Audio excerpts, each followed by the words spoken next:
1848 was a year of revolution in Europe. Karl Marx and Friedrich Engels published the Communist Manifesto, and political demonstrations tore apart the great cities of Paris, Vienna, Naples and Berlin. That same year, in New England, a bizarre accident touched off a minor revolution of a different sort. Not a radical change in man's attitude to man, but a turning point in his understanding of that part of man which fosters social conscience, his mind. The accident occurred at about 4:30 in the afternoon of the 13th of September, 1848, near the small town of Cavendish, Vermont.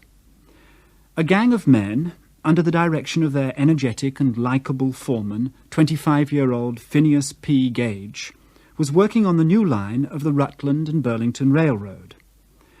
They were about to blast a rock that blocked their way, and Phineas himself took charge of the delicate business of pouring gunpowder into a deep, narrow hole drilled in the stone.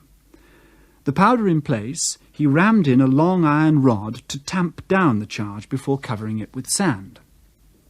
But the tamping iron rubbed against the side of the shaft, and a spark ignited the powder. The massive rod, 3.5 feet long, 1.25 inches in diameter, weighing 13 pounds, shot from the hole under the force of the explosion. This terrible missile struck Phineas Gage just beneath his left eye, and in a fraction of time tore through his skull, departed from a hole in the top of his head, and finally landed some 50 yards away. Believe it or not, that was not the end of Phineas P. Gage, at least not of the body that bore his name. He was thrown to the ground, and his hands and feet twitched convulsively, but within a few minutes he was conscious again, and able to speak. The other workmen carried him gently to an ox cart nearby, and he rode for 3/4 of a mile, sitting upright, to a hotel in the town. With little assistance, Phineas stepped from the cart, climbed a long flight of stairs to a room where his awful injuries were dressed, and he awaited the arrival of the local physicians. The 2 doctors could hardly believe the incredible tale, until, like doubting Thomas, they examined his wounds with their own hands.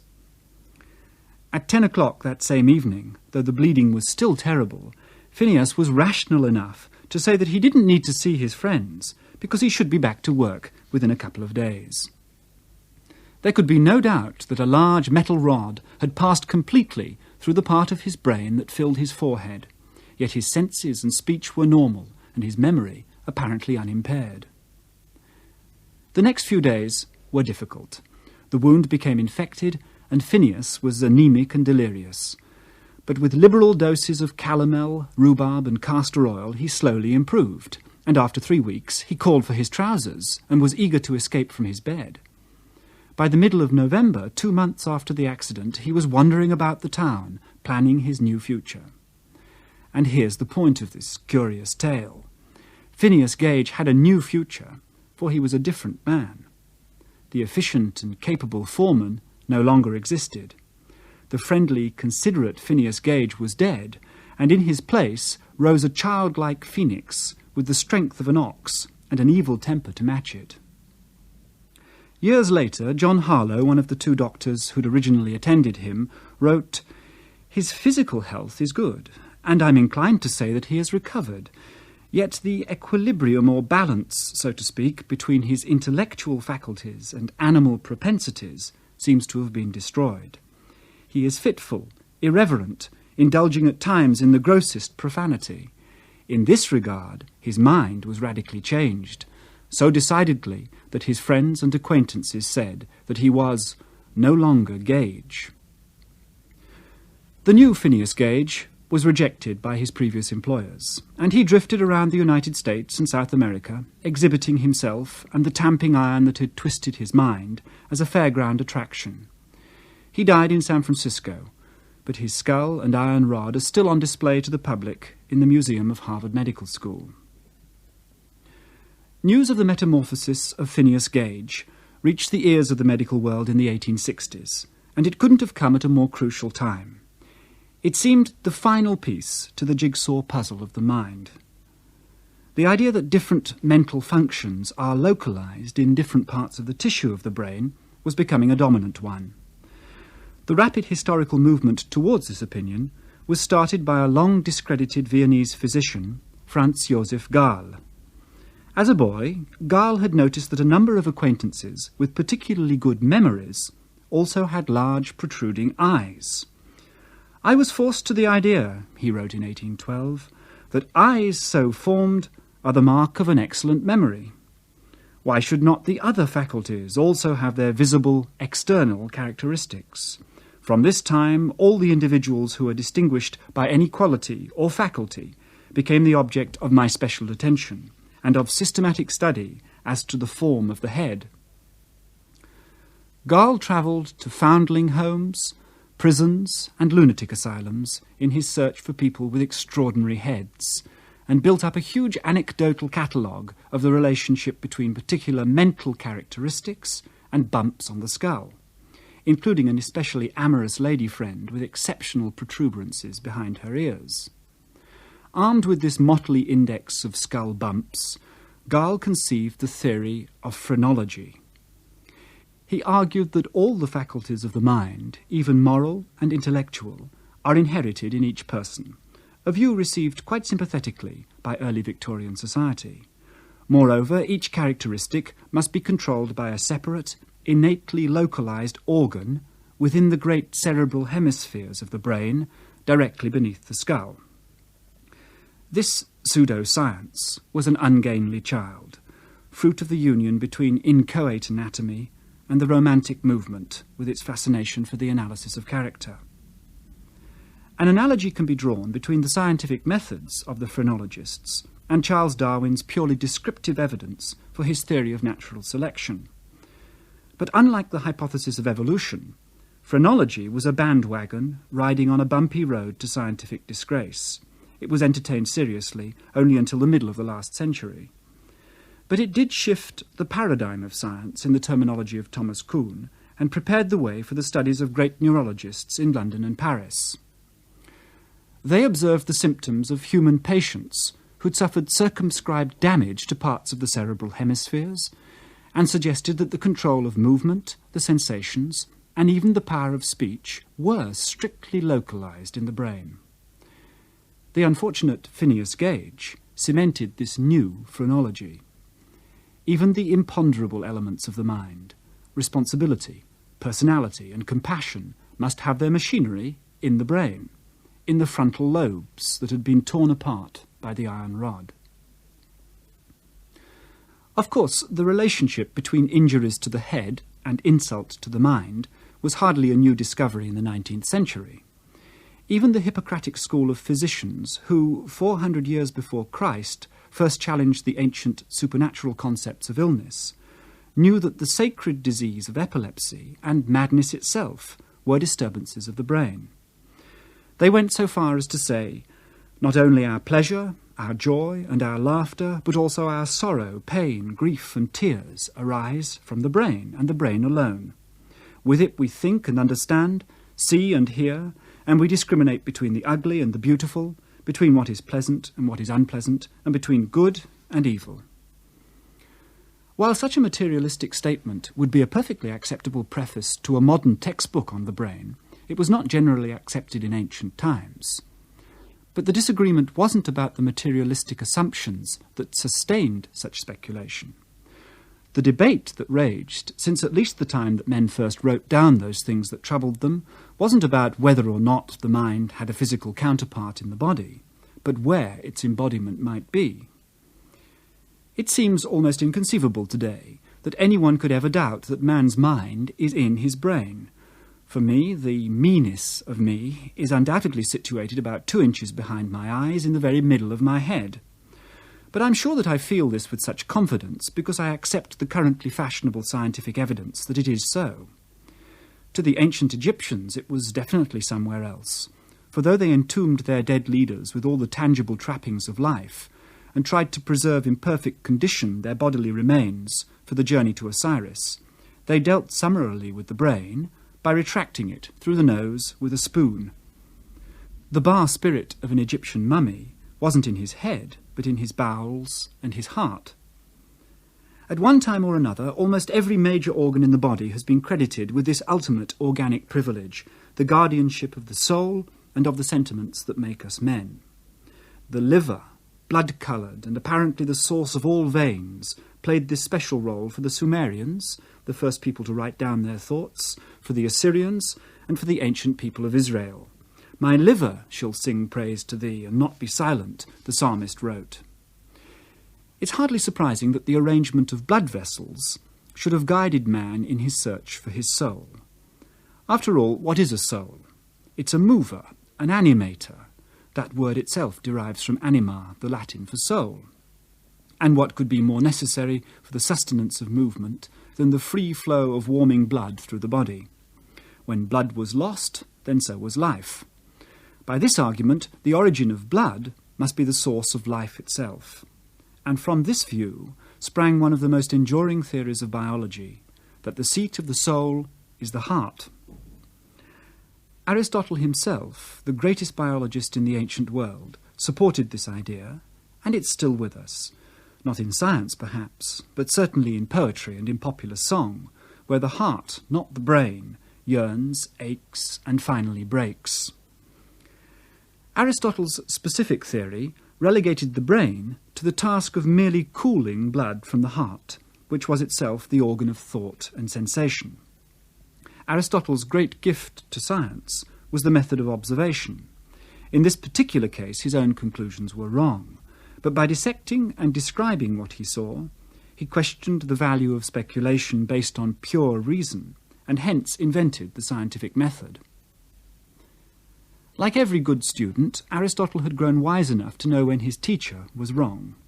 He'd been a student of Plato, who himself studied with Socrates and founded the great academy in Athens in about 387 BC. Plato virtually rejected experiment and even observation. He argued that since our senses so obviously deceive us, they're not to be trusted. True knowledge comes only from pure thought, unadulterated by evidence. Mystical contemplation and the methods of mathematics can discover the truth of everything. So Plato didn't dissect, and only acquired information about the body second-hand from the Greek scholars of medicine living in southern Italy. Yet it was Plato, not Aristotle, who championed the brain as the seat of the soul. If it wasn't genuine scientific evidence that led Plato to this choice, then what did? The answer can be found in the social, political, and cultural context in which he lived. Plato was a wealthy aristocrat who believed that leisure was essential to wisdom, which was therefore automatically denied to the working poor. In Plato's utopian world, described in his Republic, society would be utterly hierarchical, with absolute power by cultural inheritance in the hands of a minority of philosophers, the guardians. And just as the senses, the guardians of the body, could tell lies, so could the government of Plato's Republic. His concept of the universe, and of man's mind within it, was no less structured and hierarchical than his idealized intellectual oligarchy. Without experiment and without empirical knowledge, Plato postulated that the spiritual mind of man, the rational soul, is in his head. He believed that mathematics is the essential mode of thought, and it was mathematics that led him to succeed where Aristotle had failed in deciding the location of the mind. The perfect geometrical shape, he argued, is a sphere. The spherical earth rests within the globes of the heavens, and at the centre of the entire living cosmos of Plato stands man, the philosopher, of course. Where else could it be, the rational soul, the divinest part of us, as Plato called it, but in the spherical head, the summit of the human body? Plato had another reason for choosing the head, a reason of much greater interest to the scientist. He was trying to solve the central conundrum in biology, the mystery of inheritance. To justify Plato's political concept of eugenically controlled status in society, he proposed that a philosopher king is likely to pass to his children the elements of his rational mind as well as the appearance of his body. Plato saw a similarity between the substance of the brain itself and male semen. Greek society at the time had little part for woman to play. She was but a flower pot for the seed of man, which, by Plato's account, was derived from his brain. Although Plato proposed equality for women in the intellectual competition of his idealized republic, he was usually less generous to her, for instance when discussing the transmigration of souls in his dialogue The Timaeus. If a man lived well and overcame his animal emotions, he would, after death, be reborn in a star. If not, he would suffer the ignominy of recreation as a woman. If she lived badly, the wretched soul would find itself in an animal. Persistence of the soul beyond mere physical death is an almost universal tenet of religions and philosophies. It's not, I believe, an expression of man's selfishness alone. It's the inevitable cultural formulation of the most basic and most essential requirement of any living thing, the desire to survive. In Darwin's theory, it was amply fulfilled by successful and abundant self-reproduction. To the egocentric Platonists, reincarnation was needed too.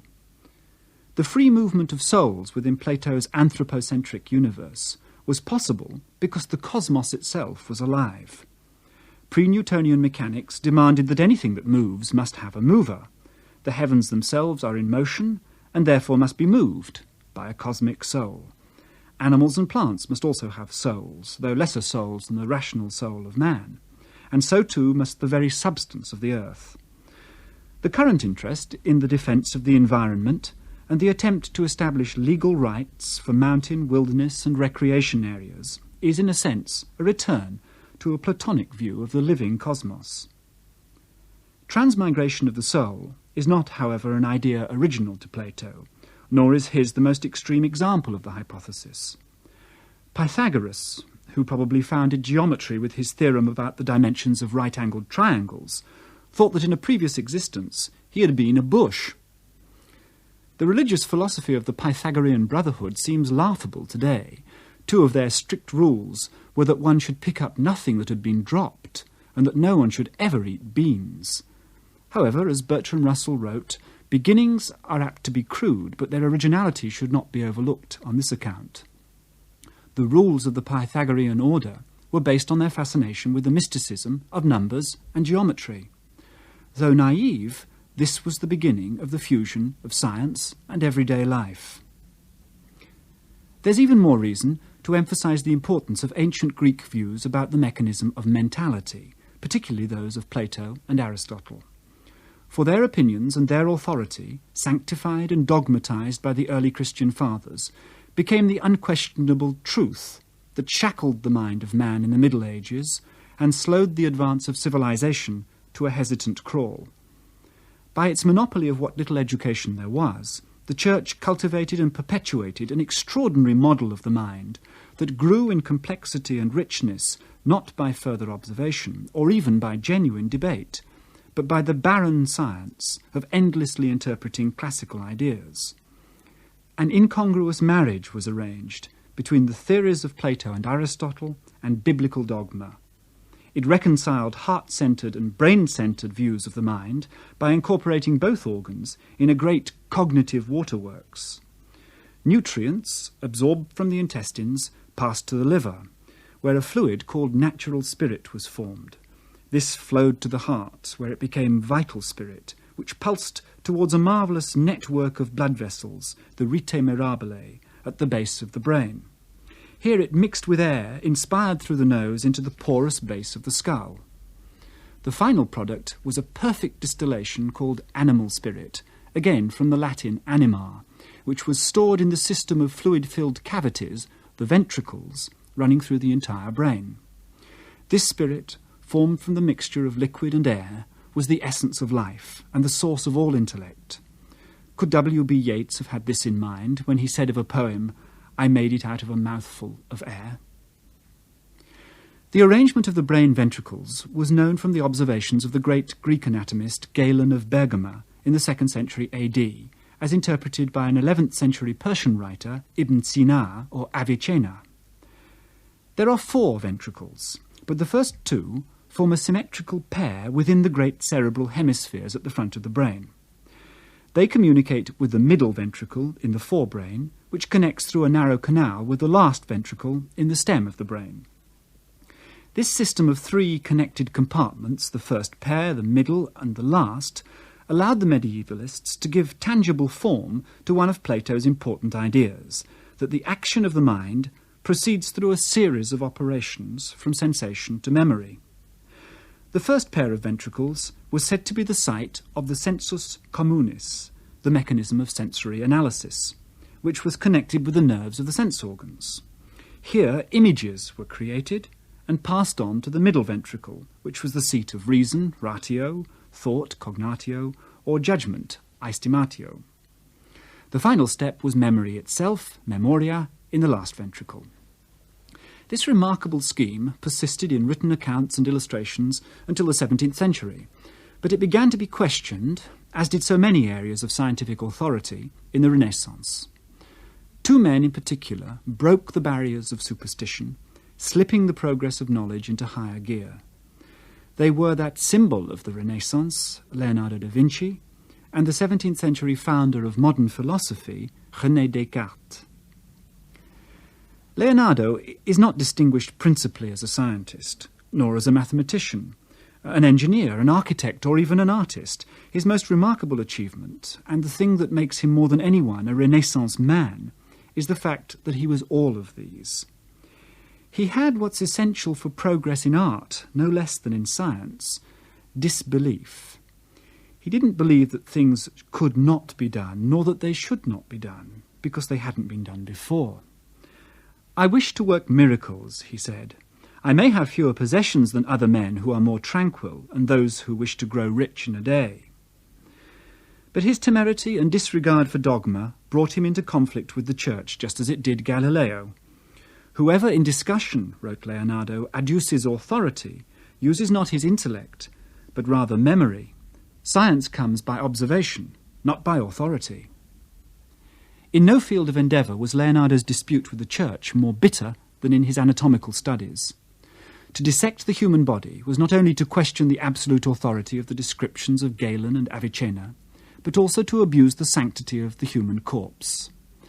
But Leonardo did dissect, both to learn how to make better drawings and to understand the nature of the body as a perfect machine. News of his experiments caused the Pope to withdraw his favour, and Leonardo was compelled to leave Rome in 1515. Now, in about 1490, Leonardo had drawn anatomical illustrations of the human head and brain that incorporated the classical ventricular scheme, with the nerves from the eyes connecting to the sensus communis in the first chamber. But curiosity prevailed, and sometime between 1504 and 1507, he performed a detailed dissection of the brain of an ox. But how can one dissect a system of cavities? The ventricles are only defined by the absence of brain tissue. Leonardo overcame this problem with typical originality. He injected the ventricles of the brain with molten wax, waited for it to set, and dissected the tissue away from what remained, the first cast of the ventricles. No doubt Leonardo's experience with casting statues in bronze had prompted this brilliant strategy. What Leonardo saw forced him to reorchestrate the classical description of serial processing in the brain, which had originated with Plato. He found that many of the nerves from the sense organs didn't arrive near the anterior pair of ventricles, but in the tissue now called the thalamus, around the middle ventricle. Even Leonardo didn't have the courage to leap from the conceptual cliff. The illustration that he drew was accurate in form, but the names that he used to label the parts were classical ones. He insisted, however, on moving the sensus communis to the middle ventricle, which in the classical scheme had been occupied by the power of judgment. It's possible that we owe to Leonardo our current usage of the phrase common sense to mean reason and judgment. Though his influence on scientific thought was slight, Leonardo had symbolically broken Plato's death grip on the science of the mind. In about 1510, Raphael, a contemporary of Leonardo, painted his magnificent mural devoted to philosophy in the Stanza della Segnatura in the Vatican. It shows Plato's academy in Athens, and in the centre, by the figure of Aristotle, stands Plato himself, with a copy of the Timaeus in his hands. Many historians of art believe that Raphael used as his model for Plato Leonardo da Vinci himself. Certainly the resemblance to late self-portraits by Leonardo is striking. What irony that he should have chosen Leonardo to represent the very man whose authority Leonardo so much disliked. René Descartes' special contribution was not empirical, but conceptual.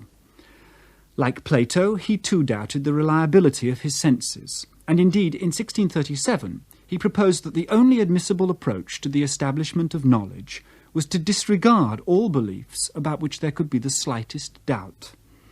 The first thing he found that he could not doubt was his own existence as a purely thinking thing, cogito ergo sum. Descartes made a radical distinction between a mind, something known to itself with immediate certainty, and a body, something whose very existence must be inferred by experience. By its nature, the human body, even the entire nervous system, was a mere machine. In this respect, there was nothing to distinguish between man and beast.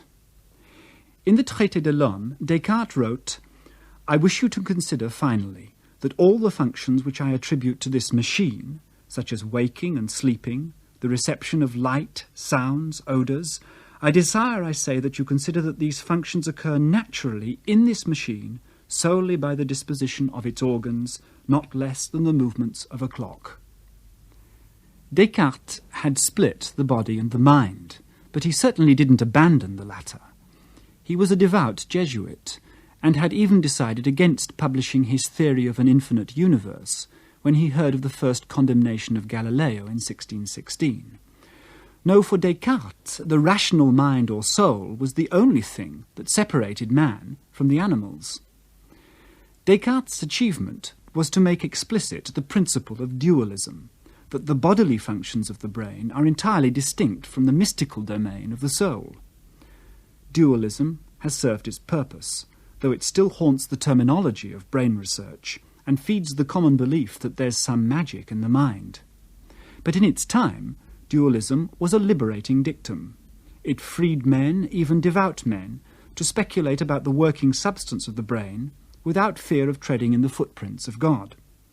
It made possible the coexistence of sincere belief in a rational soul and a materialistic attitude towards the mundane parts of the mind. Nothing illustrates better the constraint that man's view of his own cultural position in society places on the way that he analyses nature through science. The historical evolution of the concept of the mind mirrors man's social development, from Plato's genetically-controlled meritocracy of the mind to Gall's picture of innate organs of intelligence and character shining through the honesty of the shape of a man's head. The force is still with us. Current debates about the inheritance of intelligence, about the use of techniques of behavioural modification, and about the genetic basis of social behaviour show that our models of the mind are still a part of the political and social theory by which we live. In the remaining lectures, I shall discuss the brain as a remarkable but physical organ. The brain is the instrument that has shaped our behaviour and our society, and it's now engaged in the final task, understanding itself.